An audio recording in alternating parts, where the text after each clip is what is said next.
Well, good afternoon, everyone. On behalf of Georgetown University's School of Continuing Studies, Master of Professional Studies in Supply Chain Management program, I'd like to welcome all of you to our virtual roundtable today. We will be discussing lots of things, but more importantly, the supply chain leadership imperative in our present COVID-19 environment and then post-COVID. So let me welcome everyone here, all of you attending, our guests, and a word about questions. You'll see a Q&A button. You can pose your question to the panel through the Q&A button. It won't be visible to everyone, but we'll see the question and obviously we'll address it during the session. So while the rest of the group connects, I will go ahead and turn it over to our host from Georgetown, Linda Dunn, and ask her to begin her introductions, please, and then we'll go through every one of the panel and then begin our conversation. So Linda, over to you, please. Great. Thank you very much, Carlos. And thank you all for coming today and meeting with our faculty panel here for Georgetown University School of Continuing Studies. So my role, I'm the faculty director of the Supply Chain Management Master's Program here.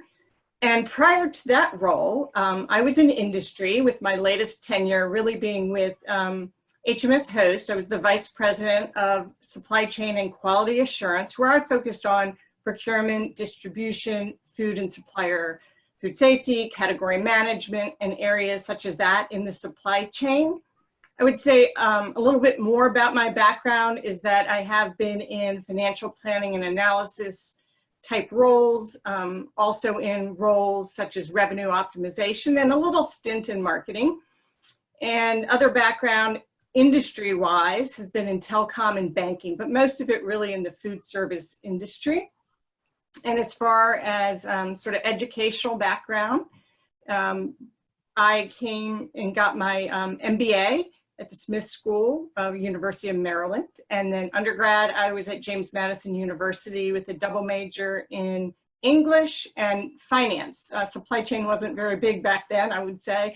But if anyone's interested after a good supply chain discussion, we can talk Faulkner or Shakespeare or maybe Frost or something like that. Thank you very much, Linda. Justin, I'll turn over to you next, please. Hi, everyone. I am Justin Goldston, and I am the subject matter expert for the Ethics and Supply Chain, Ethics and Corporate Social Responsibility course within supply chain here at Georgetown. I have spent a number of years teaching in higher education in the areas of supply chain management and operations management. And my current research is centered around industrial automation and the inclusion of emerging technologies such as blockchain or artificial intelligence, and the impact of the traditional or conventional thinking of Industry 4.0, and as we move to Industry 4.5.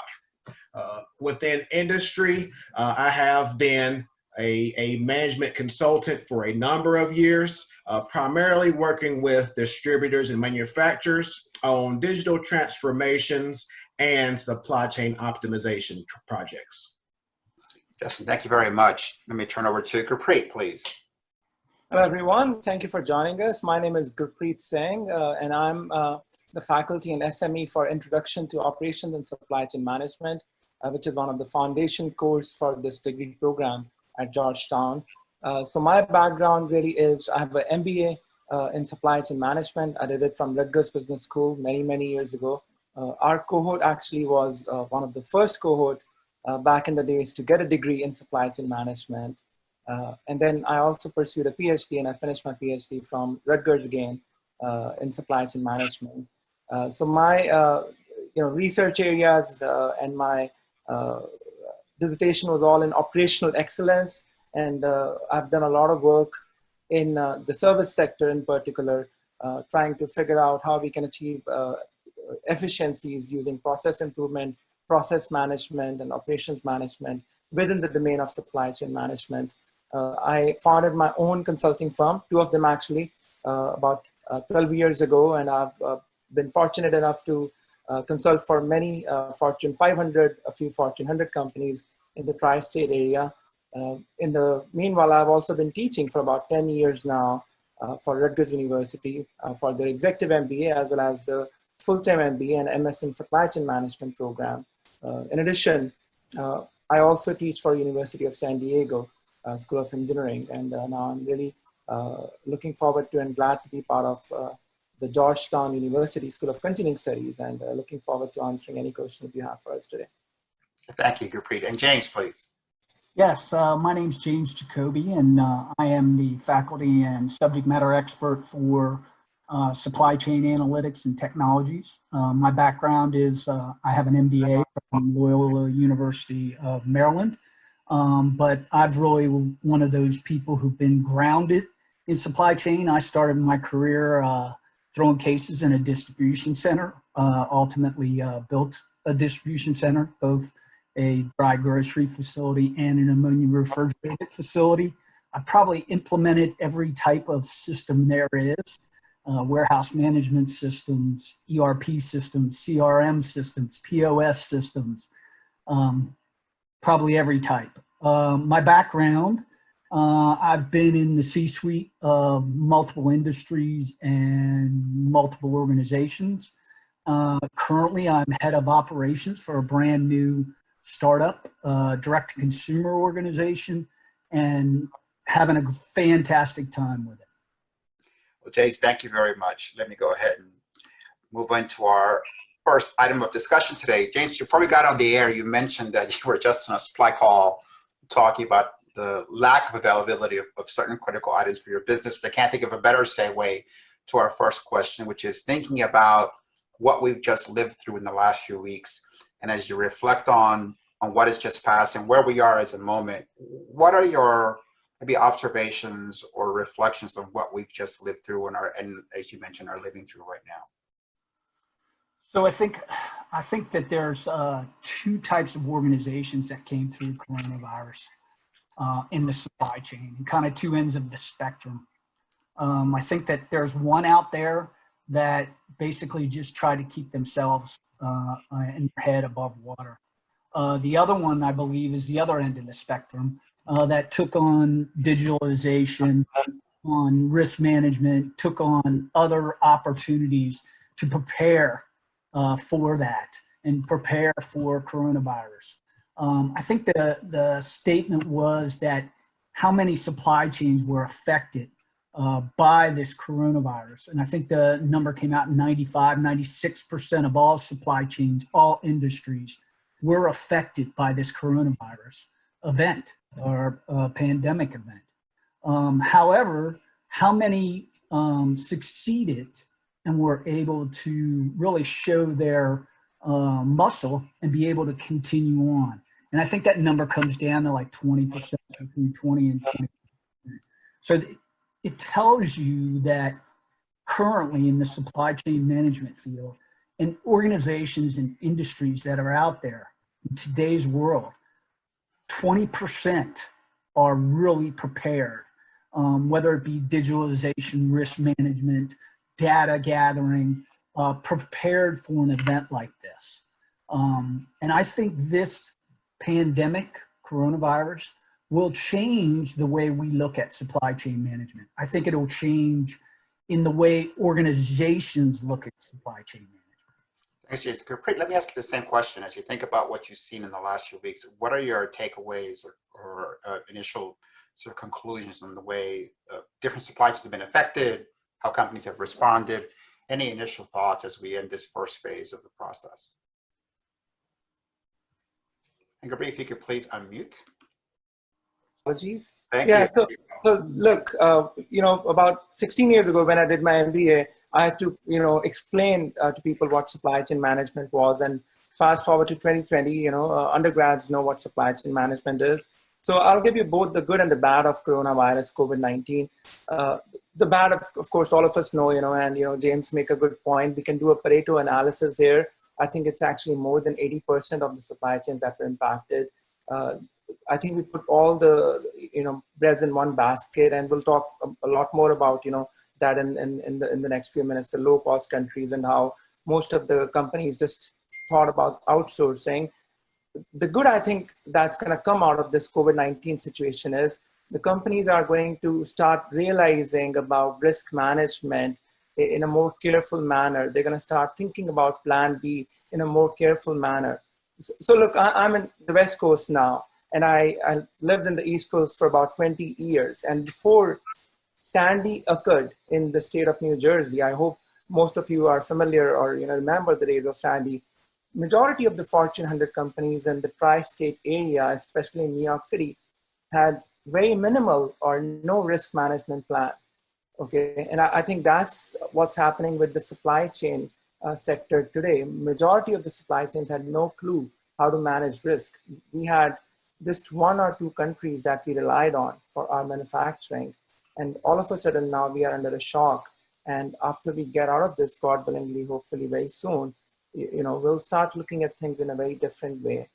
So I think that's the good that's going to come out of the COVID-19. Let me pose the same question to you. I know you did some little bit of research before the session, asking different people about impact, maybe sharing your thoughts around what you've seen in the last few weeks and the responses you received from your survey. Sure, Carlos. So first of all, I would echo what James and Gurpreet have said, that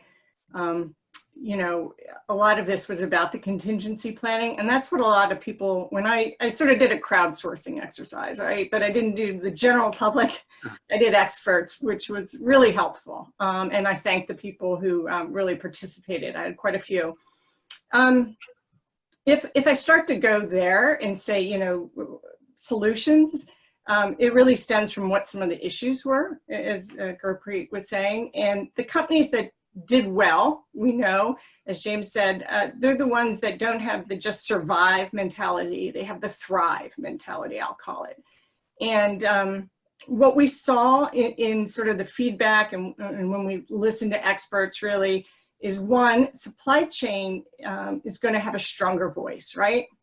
It's going to have a stronger voice in their organizations, a seat at the table, part of cross-functional planning, more decision-making. Even sometimes suppliers, perhaps supply chain had not gotten to really vet them in the right way.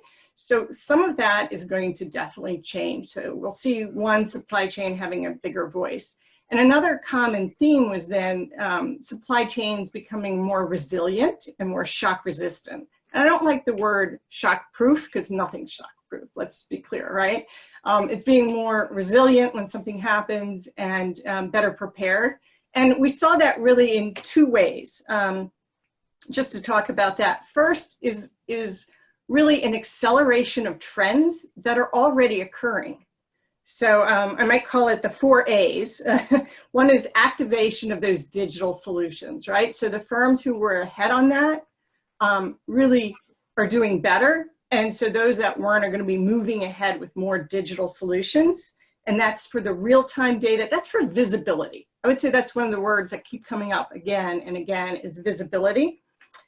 We also saw acceptance of remote working, remote learning, a whole new platform, the acceleration really of e-commerce, which was already rapidly growing. But what I would say, these trends are moving 3 to 5 years faster than they would have moved without this event. And again, making us more shock resistant and more resilient. And then the adoption of customer-friendly delivery, ordering, mobile payment, all of those things accelerated. And with that, while that will help with the shock resistance, the other side is a little bit of back to basics, what Gurpreet was saying. So you'll see a little more onshoring. You will see reduction in SKUs, less proprietary products. You will see safety stock. Were we too lean? So things like that that are basic concepts will come back into the supply chain. At the same time, we're seeing an acceleration of the digital on the other hand. So, and then lastly, I'd say, and I'd like to say it's, supplier partners, instead of dating, they're going to get married. And the way I would use that analogy is, the closer you are to someone, the better foresight you have, the better line of vision, right? So people are going to want to understand the business deeper, not just account rep to account rep, but get me your team. Let's get together in a room and let's really discuss this. Where's your production? Where's your inventory? Where are your risks? What are your financials? So it's more like a marriage, certainly at the most important tier of your suppliers. Thanks, Linda. Justin, the same question to you, and then a follow-up, please. So your observations, and then a follow-up on one of the comments that Linda just made. I think that the biggest takeaway to this is that we need to be more proactive as opposed to being reactive. And to Linda's point, you know, there was one interesting article that came out that said, you know, the supply chain is indeed too lean. I do kind of argue that point, and I think that it comes down to organizations having what we refer to as VCC, visibility, collaboration, and communication. And if we have that visibility of our own hand inventories across our entire supply chains, now the entire supply chain is able to be proactive. Now we're able to load our factories. Now we're able to order our products. You know, now we're reducing that bullwhip effect.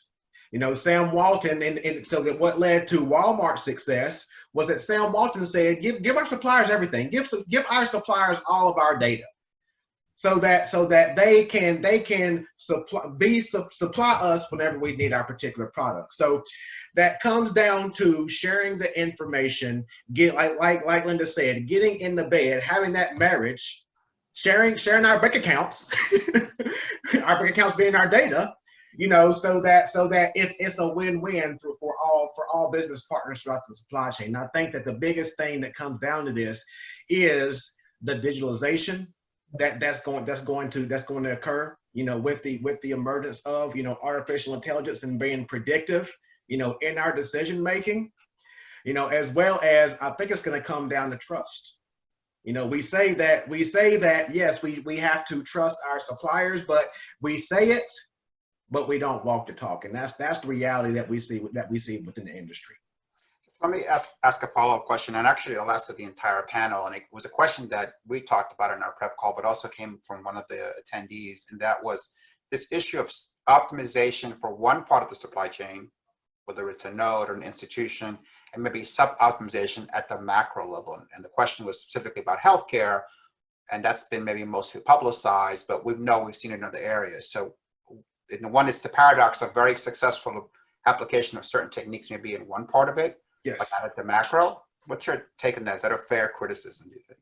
I think that is fair in that, you know, just as organizations like manufacturing and distributors look to our armed forces, you know, and organizations looked at our armed forces and says, how do they have this efficient reverse logistics program? How do we get, you know, our military goods, our military products from overseas back here? Mm-hmm. You know, there's big risk, right? We can't make mistakes. You know, so just as organizations kind of took a page out of the book of our armed forces, I think that our federal government can take a page out of the book of our distributors. Think like a distributor. Think like Amazon. You know, so if we have these stockpiles, if we're contracting with these distributors around the country, you know, that has all of these products, if we develop a supply chain network, just as Amazon has a supply chain network, now the government's able to understand where to supply those products and what hospitals, you know, what facilities, just as Amazon does. So just as you go on to Amazon, put in an order, Amazon knows based on your zip code what distribution center to source it from. Mm-hmm. You know, so if the government thinks like a distributor, I think that the government can say that they're just as efficient as Amazon. You know, Amazon is building HQ2 in Arlington. You know, so they have the world's thought leaders in distribution in their backyard. You know, so you know, we have the resources, and again, it comes down to that collaboration. Let me pass the question to you, James. Again, this debate about great technique and great application at the level of a hospital or a hospital group, but perhaps not so much when you think about the entire healthcare system. Again, would you say fair critique? You know, and I go a step further in that. I like the word agility. And I like to have and understand what agility really is. And to me, agility is having structure, but having flexibility. And do you have that capability to be able to move, as Justin talked about the military? I mean, they move masses in a very short period of time. They have the capability to proactively plan, but at the same time, reactively move if they have to move it in a different area. I think that our healthcare system was caught off guard. When I say caught off guard, is that did they do the test? Did they learn? Gupri talked about other events that have happened, whether it be in the US, whether it be an earthquake, whether it be a hurricane, whether it be other events. Did they take that and then apply it and get prepared? Whether it be a simulation event or other capabilities of understanding how important data is and master data management. And what I would say is that they learn very quickly. I mean, when you have in 2 months where you have a group of states that are getting together and doing a co-op to, again, make purchases, to be able to plan better, to move things, like Justin said, one of the benefits that Amazon has, what happens if someone gets sick in one of their facilities? They're immediately turning it on to another facility. They're supporting the customer. They have the capabilities of moving it. Again, they're agile. They have all the systems in place. And I don't think our healthcare system was prepared for that. And definitely our healthcare providers were not prepared for that. Thanks, James. Gurpreet, let me turn to you and ask you to maybe reflect on one of the questions again that came in before the session today, and that was this issue. We've had these restructuring of global supply chains, concentration of sourcing, and as we know, in certain parts of the world, in some people's mind, that was part of the problem. And as Linda suggested, that may change post-COVID. How do you assess that? A, is it fair to say there was too much concentration? And B, do you think that's going to shift after when things get a chance to kind of resettle post-COVID? Yeah,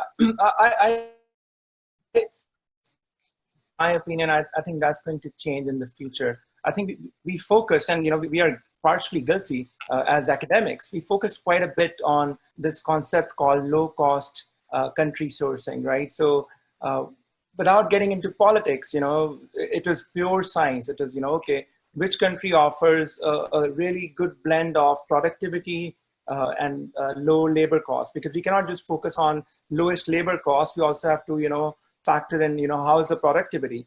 So when we combine these two and a couple of other factors, countries like China and a lot of other countries in East Asia, South Asia, I think India, they were, the winners. So when outsourcing started in the early 21st century, China was, a winner for all the manufacturing. So, fact, most of the manufacturing today happens in China, right? Most of the service outsourcing, it went to India. So I think from a supply chain perspective, even though we teach risk management, even though we talk about disruptive supply chains, we kind of, from practitioner standpoint, we didn't think about something as big as COVID-19 could happen. Or what if, God forbid, China goes for a war, right? That could have been another scenario. Forget COVID-19. US would have suffered in a similar fashion, minus the deaths. We would have been fortunate from that perspective. From a supply chain perspective, my prediction is that we would have suffered in the same exact way in terms of the shortages that we are seeing today, because we completely outsource our manufacturing. And I really, really hope, and it's my prediction, that once we go back to the new normal, whatever it is, I think the companies, the organizations in our country, instead of looking for the LCC, the low-cost countries, they are going to start looking for the low-cost regions within the continental US, and they're going to start thinking, okay, maybe New York City is not the best place to manufacture something. Maybe I can manufacture this in somewhere in Southern, Carolina, or maybe Atlanta or somewhere else. Mm-hmm. Linda, let me ask you to follow up on that question. You used to be an executive who had this kind of responsibility. Put yourself back in your previous role, living through this. what would the C-suite conversation have been like, do you think, post-COVID? Is it going to be, we've lesson learned, we're not going through that again, or is that a short-term shock and we sort of revert back to LCC mode by September or October? So I think there'll always be LCC pressure. Okay, let's be realistic. There's budgets, there's things that need to be done. However, when you look at how much can be lost, even not just in this scenario, in different scenarios, and Gurpreet said that, you know, China takes a walk, something else. It's like your stock portfolio, which for everyone is down a little bit now, or a lot. It's about diversification too. So if you don't have redundancies and diversification, you have risk. And it's about how you manage the risk. And it's, I always like to say, you know, eyes wide open. If you're going to take the risk, know the risk you're taking. You're doing it on purpose. You're doing it for a reason. So I think that will stick. Doesn't mean everything will come back here. But I do think the lessons will stick, similar to, and you had asked the question of, you know, why is it at a national level things didn't go so well, right? And they didn't. And I think there were some good answers here. But I'm going to get back to two key points. One is visibility again. So if you know the stockpile, people know what was there, but they didn't know what each of the states have. They have their own stockpile. Lack of visibility, one in the first tier. Then within the states, even the states and those overseeing the stockpile, they don't know what's in the hospitals, right? So you can go a couple nodes back, no visibility into the supply chain at all. That's a visibility issue, very clearly. And then you have forecast issue, not just with probably understating the risks that and how far down the chain I need some of these supplies, but imagine that the way that things were getting allocated was based on the request of each state. So what's the expertise of that state? Today, what you're seeing really is organizations starting to centralize, you know, with those centers of excellence for forecasting and planning and taking those skills. I can just imagine the difference in the skill level of how that was forecast, how much you're going to need. You know, what did they use? Different data inputs, different assumptions made. Having a more centralized approach would have helped that tremendously. And I think that's the same thing with corporations, making sure that those skills of excellence in forecasting and the latest technology using big data, AI, that's what's needed to be able to perform better. And that's what's lacking for certain. So I think those things and those learnings, Carlos, will resonate and people will start to migrate in that direction. But there'll always be a tendency about cost. So okay, let me sort of transition the question to you as you think about what will be different and how things might evolve in the future.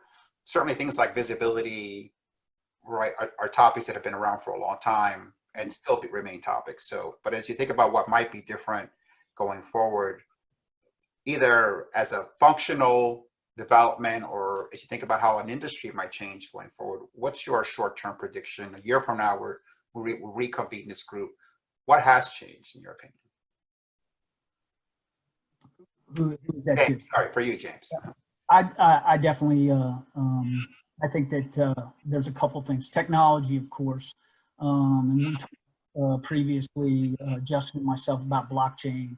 And again, blockchain and the implementation of AI and the implementation of AR and VR and the capabilities of, as Linda says, of having that visibility and having that system of what I like to call system of record, others call it system of truth, so that you have the capability of having all of that in place for your organization a year from now. I think that more planning is going to be done ahead of time. I think that the risk mitigation strategies that Gurpreet was talking about will have a seat at the table when you talk about the C-suite positions. I think that you will have the capability to be agile and move your supply chain very quickly. I think it won't stop just at tier 1 suppliers. I think it'll go to tier 2 suppliers. I think it'll go to tier 3 suppliers. I don't think that everything will stop from a manufacturing standpoint from China, but that capabilities of being able to move very quickly to a tier 2 supplier here in the States or somewhere closer and have that capability, I think that will happen. I do think that a lot of people are going to learn from this event that we haven't learned in the past. And I truly believe that it will be by the stakeholders, by the stockholders, to continuously improve your supply chain. And that will drive our public companies and our private governments and others who need to do it now. It's unacceptable to be inefficient and not have the capability of being agile, if you want to call it that. James, thank you. Justin, let me turn the question to you, and also to a little bit of a different topic, and that is leadership, right? As all these issues relate to leadership we've seen and leadership we will see. So Justin, the question to you, as a supply chain leader, what would be your top 3 things coming out of this crisis that would be on your bullet points? We're going to do these 3 things by January. What would be at the top of that list? So yeah, even outside, so I think even outside of the supply chain leader, I think that the whole topic of supply chain itself is going to be a little bit higher on the priority list once we get back to normal. One thing I've been explaining to people not in the particular industry, in healthcare, for example, I say just turn on the news, just watch the news for 10 minutes, and let me know how many times you hear the term supply chain. You know, so it's getting that visibility, you know, just in the news and social media alone. So it's going to increase in importance from an organizational perspective. And I think that James made an excellent point before, where he said that previously leaders seen supply chain management as an expense, you know, and I think that to answer your question, the top 3 things that supply chain leaders must do within the coming months is to develop that, what we referred to before, in that mitigation strategy, you know, that risk management plan.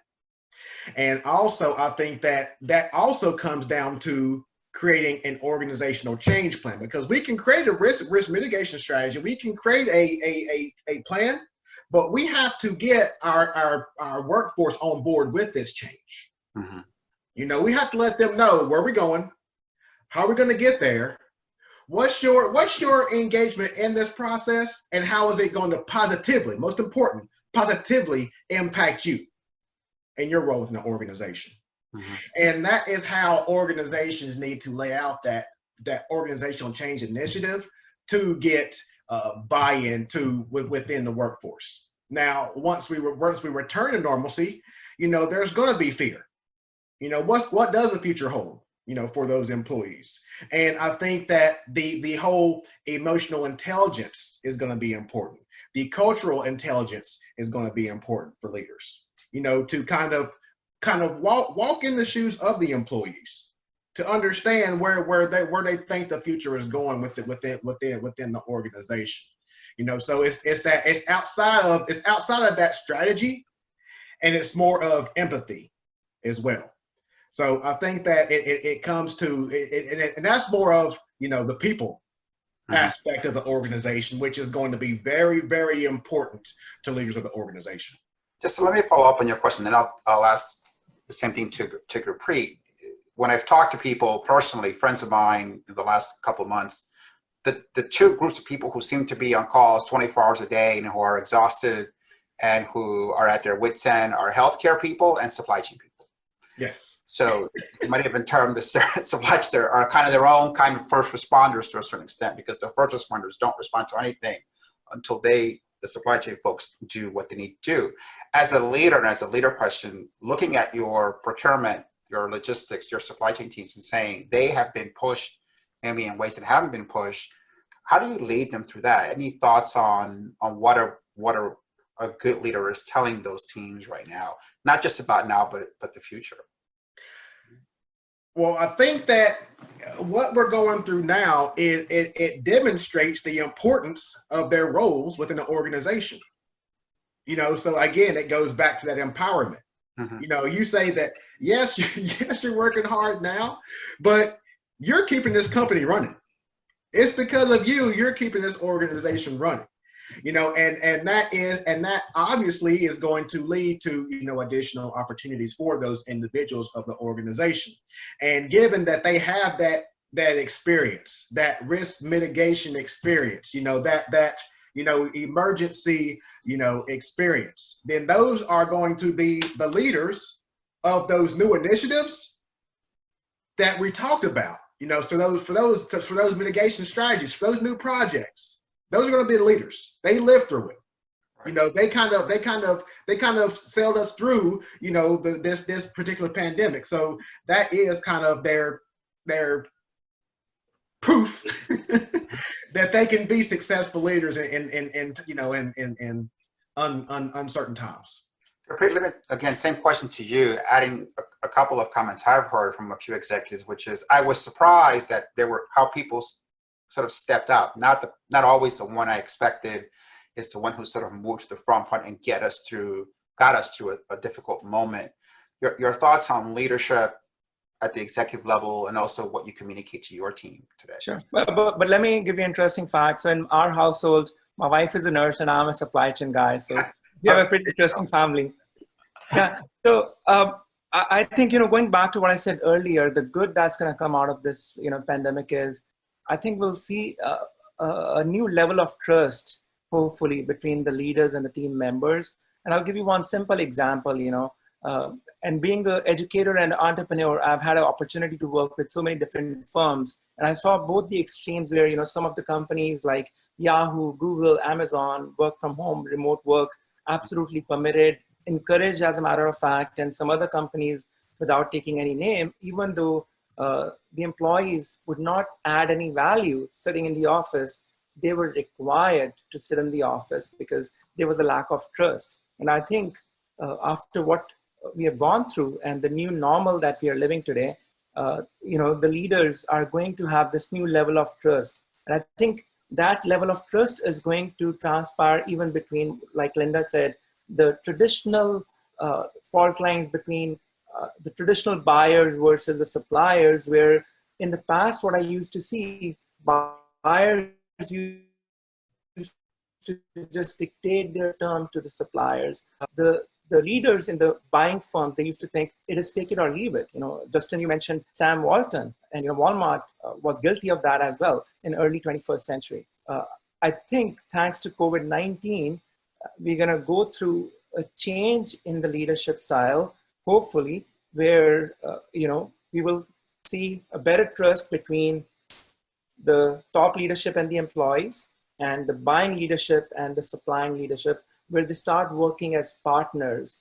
I don't know if they'll work as, you know, married partners or dating partners, Linda, but I think they'll have more share of knowledge instead of just, you know, playing those old used car dealer tactics.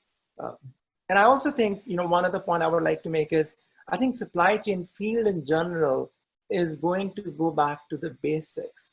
So if you think about simple operational management things, you know, there's a game called Beer Game, which I hope most of you are familiar with, right? Not the one where we get drunk, but the one where we share, you know, the knowledge.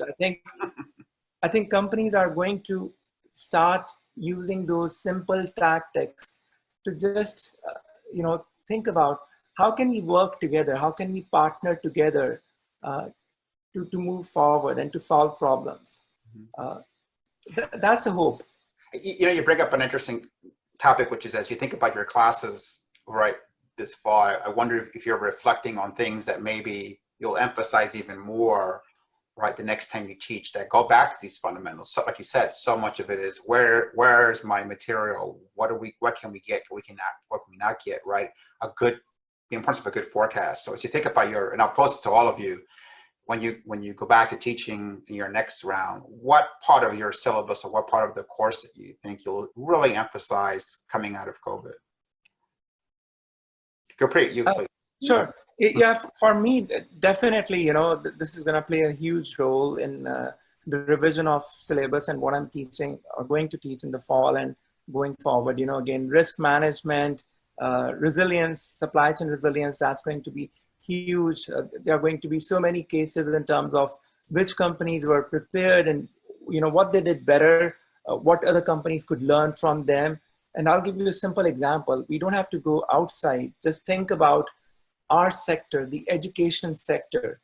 Sure. Within education sector, I can count on my fingers the universities which were somewhat well prepared, and then some universities which had no clue, even though we were talking about COVID-19 for weeks and weeks, and in some cases months, and they just, kept on sitting, and they were hit in the head eventually.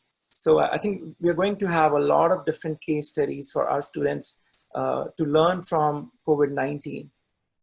James, same question to you as you think about your next time you're in front of your class.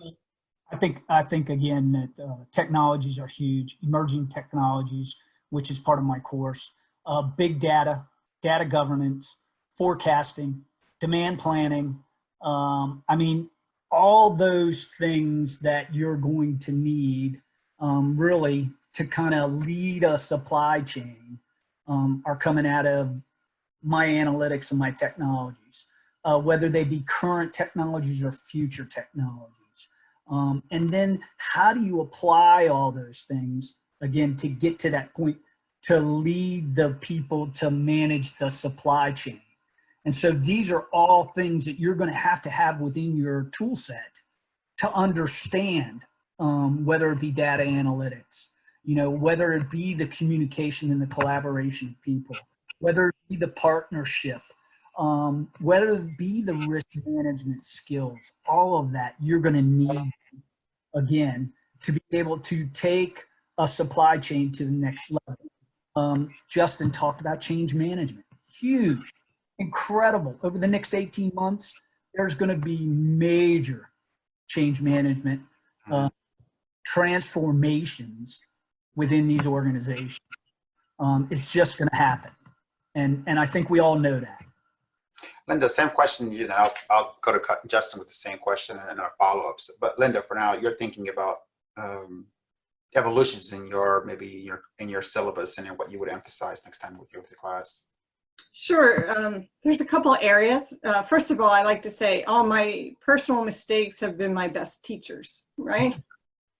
And I've made plenty. So hopefully that's made me a teeny bit wiser. But so not just based on this, but what we do teach and what we incorporate into the courses are the failures. Because from them, it's like, how do you do it differently? Why did it fail? If you don't get at the root cause of, a lot of the technology issues, and I just saw 2 different studies, it was culture, it was alignment of the organization. So in the mission statement for the program, we actually use the word integration with other departments, integration with your partners, suppliers, even if they're more casual or if they're strategic partners, but that is a big piece of it. And then I would also say, we just talked about leadership, but we try to weave in leadership and EQ in every single course. Because again, it's great if you have a plan, if you can say this is what supply chain should be, but if you can't enact it, it doesn't mean a lot. So the leaders in the future can't just be those who are, maybe you think a leader is a good active listener, right? Well, what about actually being someone who's soliciting that feedback, who's more networked into the organization and outside the organization, more decentralized versus hierarchical? You're going to get more information, you're going to have better line of sight. So that's a piece. And then I would lastly say also the forecasting piece, what James has been talking about here within his course. The historical data now is fairly garbage. You have amazing amount of substitutions that occurred. You have stockouts. You have just about anything that could have gone wrong with your data is there. So how do you forecast? And so a lot of the future, leading ed forecasting is really looking at demand sensing. It's looking at POS data. It's looking at scraping the internet for what people are searching for but haven't even purchased. It's really being different, and again, being connected. If you are the second or third tier supplier, and you have no idea what's really happening for the end consumer, you're in a lot of trouble. Your forecasting is pretty poor. So I think if you could end up managing and being that second or third tier supplier. So we need to have them have strategies for getting in, getting the integration, both digital and also with the relationships and the management of the partnerships. So. Thank you, Linda. Justin, same question to you to think about the next time you're in front of your class, and especially your focus on CSR, which has been under some duress lately. How do you think your conversation might be a little bit different in the future? Yes, I think that it's going to be different in that we have a new case study, we have a new example. So, for example, what Gurpreet was referring to with the beer game is that's a simulation we've been using for years. You know, I know now we have a new example. I don't know if we're going to call it the Corona game, but we have a similar simulation that we can discuss. So, as it pertains to CSR and the current pandemic. Some organization, so for corporate social responsibility, it is where we discuss the triple bottom line, which is people, planet, and profit. You know, and in conventional thinking, you know, some organizations are only focused on profit. Where with the current situation, some leaders are in a way forced, you know, to venture down the other areas, to collaborate with their business partners, to become empathetic with their workforce, you know, in order to remain sustainable. You know, so my thought process is, in my discussion, is that can we sustain sustainability for organizations? You know, I just had this conversation with a class last week. I said, we all remember 9/11. You know, we all remember hurricane. We all remember Katrina. We all came together during those times, but it was short-lived. All that togetherness lasted for about a year. Then we went back to business as usual. You know, so with that corporate social responsibility course, you know, we have to show, you know, there's a silver lining in all this. You know, look at the good that came out of this. Look how we all came together, regardless of backgrounds, regardless of beliefs, you know, regardless of business, whether you're for profit, not for profit. We all came together. We all came out of this. Why are we going to go back? You know, so that is just a thought. And again, it comes to our sustainability is more than profitability. And again, it's just these prime examples. And another thing is that people will remember, you know, the content when it's something they can relate to. You know, and that's one thing I think that we all do. And I think that this is a perfect example that will enable that. Justin, thank you. We're at the top of I think just about at our closing. Maybe I have a minute left. Let me end the conversation today by asking each of you, if it's a closing thought, either a piece of advice you would give to someone who's out there listening, who's working on the front line supply chain and procurement management right now, from all your many years of experience. What's the one thing you'd say? Take this one thought away, keep this one thing in mind. Justin, I'll start with you. I would say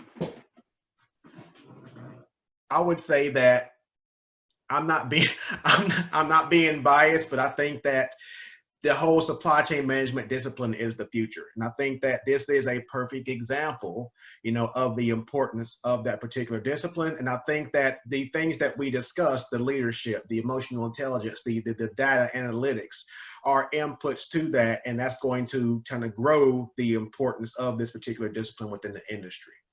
Thank you, Justin. James, same question to you. I would say that those organizations that understand that supply chain can be a profit center and not an expense center, and the capability of really understanding how they can keep their stockholders happy, keep their stakeholders happy from a supply chain management standpoint. And I kind of tail that into understanding that master data management is important, and how important it really is. Fact-based decision-making will make a huge difference in organizations. Thank you, James. Gurpreet, same question to you, please. Sure. So I would echo some of what Justin said. I think supply chain already is kind of a present. And I think supply chain and what we hear about supply chain on the television and in the news, and what it really is, there's a huge gap. There's a science to supply chain management, and that's what we're trying to cover through the degree program and educational programs, including the webinar like today. So there's going to be a future, there's going to be a huge future. So if you are on the line thinking about supply chain management, I can speak from experience. Supply chain is not going to go anywhere. You know, you're going to see a lot more positions such as Chief Supply Chain Officer, in addition to VP of HR, Chief People Officer, and so forth.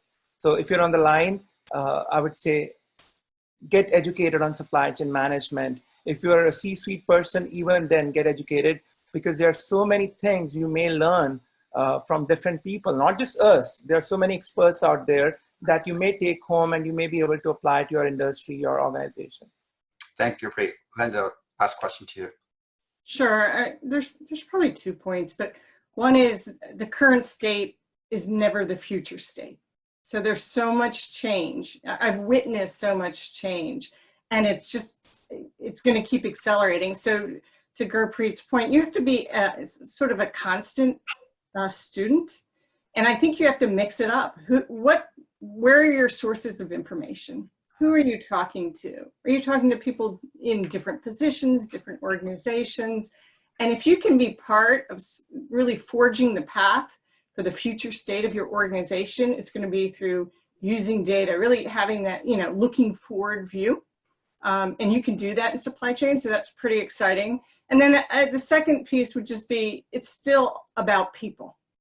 In the end, a lot of the reason why things work or don't work can come down to people and relationships and the ability to, I would say, instead of just look at people and say, okay, I'm going to mobilize the troops. How about missioning the troops? How about figuring out how to do that so that truly they're a part of it, they feel a part of it, and you're not forgetting that people factor. No matter what formula you have, no matter what system you have, you need the people piece too. Thank you, Linda. I can't think of a better note to end on than Linda's comment. Thank you to everyone for joining us today. Thank you to our panelists, Justin Goldston, Linda Dunn, James Jacoby, and Gurpreet Singh. Thank you for your time, your advice, and counsel. Have a good afternoon, everybody. We'll see you at our next session. Thank you.